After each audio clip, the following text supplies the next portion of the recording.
Karma Mini. Adhibhutam sharo bhavaha purushaschaadhidaivatam adhiyagyoham evatra dehe deha bhritam vara. Physical nature is known to be endlessly mutable. The universe is a cosmic form of the Supreme Lord, and I am that Lord, represented as the Supersoul dwelling in the heart of every embodied being. What is Adhibhutam? This material manifestation which is always changing, that is called Adhibhutam. So the energy which does not change, that is called Brahm, and the energy which is always changing, ever changing, that is called Adhibhuta, material nature. Then what is Adhidevatam? So this is also very important to understand. As we discussed in previous chapter, as is the macro, so is the micro. Universe is a complete unit in itself, and so are all of our bodies. Our bodies are also sample universe. The same principles apply, same arrangement is there. And even an atom is also sample universe. The same arrangement is there within the atom. The four principles of eating, mating, sleeping, defending are present even within the atom, Srila Prabhupada explains. So just as our body has got so many cells, and every cell is a living entity, we all know that cell has got life, and cell does all the functions that we do. Cell takes birth, cell grows, produces byproducts, and defends itself, and there is dwindling and ultimately vanishes, it is destroyed. So these 6 changes, wherever soul is present, all those bodies will undergo: birth, growth, byproduction, maintenance, dwindling and vanishing. So many cells are present in the body. Every cell has got a spirit soul. Unless spirit soul is present, matter cannot show these changes: growth, byproducts, destruction, dwindling. So unless soul is present in the cell cannot show these 6 changes: birth, growth, maintenance, dwindling, vanishing, producing byproducts.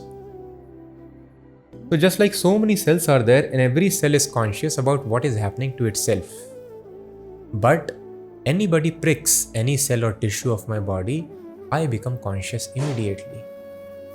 So I am able to sense anything which is happening to all the cells of the body, but one cell may not be knowing what is happening to the cell next to it. In a similar fashion, just like the cells are part and parcel of my body, there are so many souls in this body. But the body is able to sustain itself because of the presence of primary soul, the living entity which is there in the heart, which is conscious of the entire body. When that soul moves out of the heart, then the body will not be able to maintain itself, and all those cells also will be destroyed automatically. Similar is the case with us and the universe, we are like small cells in the universal body. This entire universe is also a body, just like we have got this body now. And this body is called Adhidevatam, which is called the universal form of the Lord. We take these small forms, and the God also, when he enters this material universe, the universe takes certain shape. Just like when the soul enters the semen of the father, then under certain suitable combination of the chemicals, those chemicals evolve into a body. Similarly, if the Supreme Soul God he has entered in this bubble of the universe develops into the forms that we see around us. Mountains, rivers, valleys, and so many other species of life, trees, they all develop because of the presence of one unique form of the Lord. Lord takes 3 primary incarnations which are called Purushavatas in this material world. Generally we think Lord Vishnu is only one, but Vedas tell no. One, because in this material universe, demigods are able to approach just one of the Vishnu forms. Other 2 Vishnu forms are very rare to be seen by the living entities. So Vedas mention Vishnostu trini rupani purushakhyani atho viduhu. Vishnostu trini rupani. There are 3 forms of Vishnu. Ekam tu mahata srishti.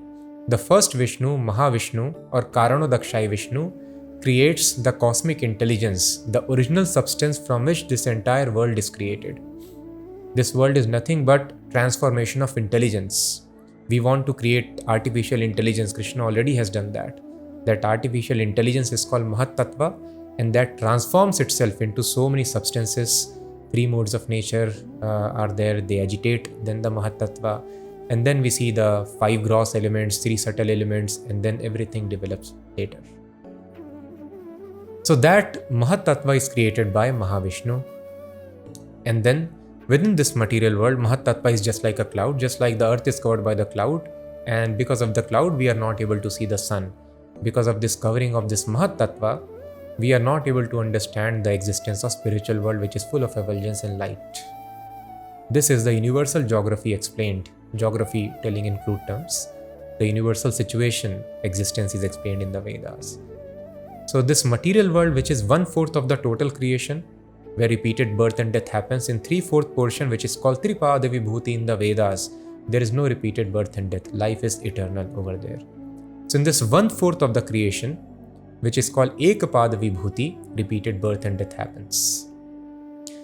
And here, when Mahavishnu enters this world, he produces many universes from his bodies. And all these universes are like anda, like eggs. Dvitiyam tu andasthansitam, the second form of Vishnu, enters in all these egg-shaped universes. If at all science advances, we do not know how science will advance so much because we are very small, insignificant. We don't know even our solar system very nicely. So if we analyze, go outside the universe, we will be able to perceive the shape which is like that of egg. Dvitiyam tu andasthansitam. So in this egg, the Lord enters in the form of Garbhodakshai Vishnu, second Vishnu. And then from the navel of Garbhodakshai Vishnu, a lotus flower emanates.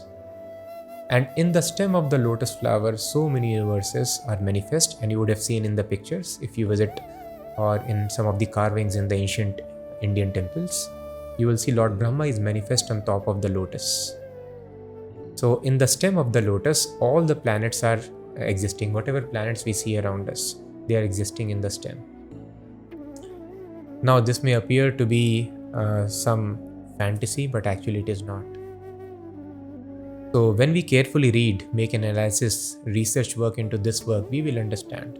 All those sages who have dedicated their life just to find truth, who reject this material world as false even though it appears to be real to the majority, they have accepted that this is fact. So if we do research, we'll be able to understand. And it as fact also. There is umbilical cord, isn't it? That is connected from the navel of the mother to the navel of the child.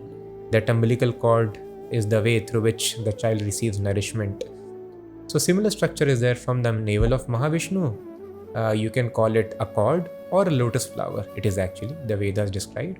But the same thing which happens here with the humans also. In that, on top of that flower, there is existence of Lord Brahma. And thus, within those stems, so many planetary systems are manifest, and so many living entities are living on those planets. And Tritiyam Atma Bhutastham Tani Gyatva Vimuchyate.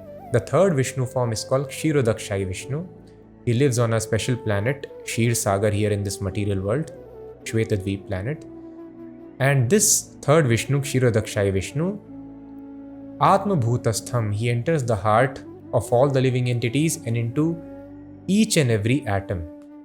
And the third form of Vishnu enters in the heart of all the living entities and into each and every atom. As is the micro, so is the macro. Lord Vishnu enters in the universe, he enters into an atom also and sustains it. Same principles are there everywhere. And Tani Gyatva Vimuchyate. If you are able to actually realize and understand these three Vishnus, three Purusha avatars existing in this material world, such a person becomes liberated. So in this way, the Lord enters in this material world. So when Lord Krishna, in the form of Lord Vishnu, enters in this material universe, the form which the universe takes, it is called Adhidevatam. And all the demigods, all the devatas are part and parcel of this universal body, just like so many cells and so many worms in our intestine. We have so many worms, bacteria, they're all part and parcel of this body. Similarly, all the devatas, they are part and parcel of this universal body. Now, although this universe is in the form of an egg, but those meditators, those Spiritualists who are neophytes, who have just begun their process of meditation, who cannot understand the Lord who is present in the heart as super soul, that meditation is actually recommended. Yogi Hrid Dhyana Gamyam. The actual yogis, they meditate upon this form within the heart, but it is not easy to understand. Sometimes people may reject, oh, it is fantasy. Some people may tell, who has seen? If you are advanced, you can see. Just like scientists can see microorganisms or the macro celestial bodies by telescopes, laymen cannot see. So if we are able to advance in this learning in our consciousness, we will realize. So when the yogi he searches the super soul within the heart, he is able to see, then he advances in his meditation. But those who are not able to conceive, then they take this universal body itself as God. So this is easy to understand, that this universe also is developing. This body develops because of presence of spirit soul. The universe is manifesting so many forms because of presence of supreme spirit soul. So they meditate upon this universe. Whenever they see trees, they think, oh, these trees are hairs on the body of universal form of Lord. So they imagine this universe as a person. And the higher planetary systems, they are considered the head of the universal form. Lower planetary systems are considered the feet of this universal form. In this way, anything that they see around, when they see mountains, they consider them as the bones of the universal form. In this way, they try to meditate upon this universal form of God, which is not exactly spiritual, but also it is transcendental, because Lord himself has manifested this form. So those who cannot meditate upon the completely spiritual Paramatma form, who cannot understand or conceive, for them such meditation is recommended. At least you go beyond the bodily concept and try to meditate in some way or the other. Just like when there is cavalcade of the president may not be seen, but by seeing the presidential bodyguards and the special car in which he travels, one can understand there is president. So even though we cannot perceive the actual form of God, but by seeing the universe, we can understand, oh, God is present. It is indirect way of contemplating upon God, and that is recommended for the neophytes. So this is called Adhidevatam, the sum total of all demigods, the universal form. And that is called Purushaha. Adhiyagyo aham evatra. And then Krishna is telling, I am that Lord of the sacrifice, and I am living in the heart of all the embodied living entities.